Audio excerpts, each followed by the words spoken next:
తెలంగాణలో బీజేపీ బీఆర్ఎస్లు కుమ్మక్కు రాజకీయాలు చేస్తున్నాయని సీఎం రేవంత్ రెడ్డి ధ్వజమెత్తారు.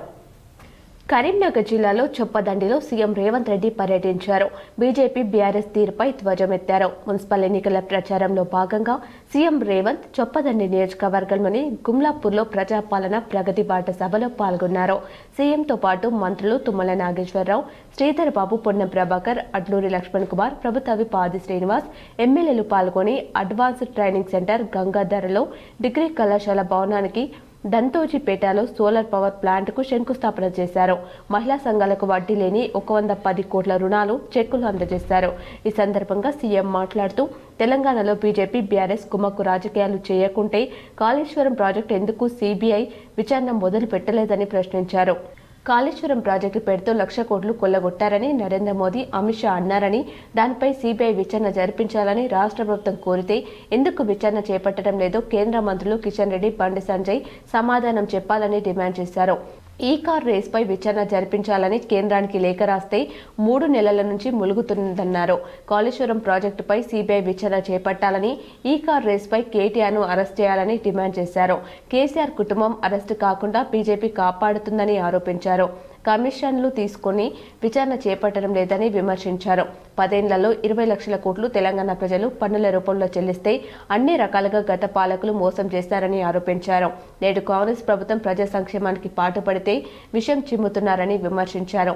బీజేపీ జాతీయ అధ్యక్షుడు అమిత్ నబీన్ తెలంగాణ వచ్చి గాడిద గుడ్డు ఇచ్చిండన్నారు. ప్రధానమంత్రి నరేంద్ర మోదీ 12 ఏళ్ల క్రితం పాలమూరు రంగారెడ్డి ఎత్తిపోతల పథకం జాతీయ హోదా కల్పిస్తామన్నారు.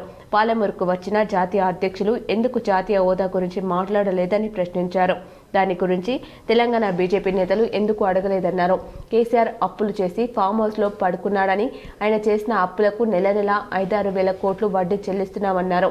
రాష్ట్రంలో ఏమీ వదలకుండా దోపిడీ చేశారని, అలా దోచుకున్న డబ్బులతో మున్సిపల్ ఎన్నికల్లో ఓట్లు కొంటున్నారని ఆరోపించారు.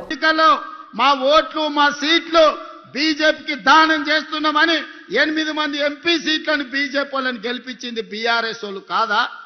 ఒక్క సీటు కూడా గెలవలే. 8 సీట్ల బీఆర్ఎస్ వాళ్ళ డిపాజిట్లు పోయినాయి.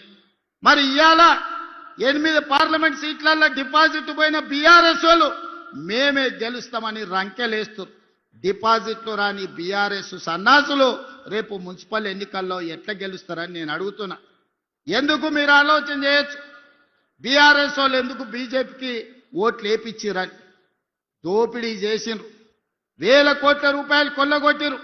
ఇవాళ బీజేపీ జాతీయ అధ్యక్షుని, హోంశాఖ సహాయ మంత్రిగా పనిచేస్తున్న ఈ జిల్లా పార్లమెంట్ సభ్యుడు బండి సంజయ్ గారిని, కిషన్ రెడ్డి నేను సూటిగా అడుగుతున్నా. కాళేశ్వరాన్ని ఏటీఎంగా మార్చి 1,000 కోట్లు కొల్లగొట్టిందని అమిత్ షా, నరేంద్ర మోడీ గారు తెలంగాణ రాష్ట్రంలో అన్నమాట వాస్తవం కాదా? ఇవాళ కాళేశ్వరం మీద కమిషన్ వేసి అవినీతి లెక్కలు తేల్చి వీళ్ళని అరెస్టు చేయండి అని రాష్ట్ర ప్రభుత్వం శాసనసభలో చర్చ చేసి కేంద్రానికి పంపిస్తే సిబిఐ విచారణ ఈ రోజు వరకు ఎందుకు మొదలు పెట్టలే? దీనికి సమాధానం బండి సంజయ్, కిషన్ రెడ్డి చెప్పాల్సిన అవసరం లేదా? 1,000 కోట్లు కొల్లగొట్టిన కాళేశ్వరం 1,00,000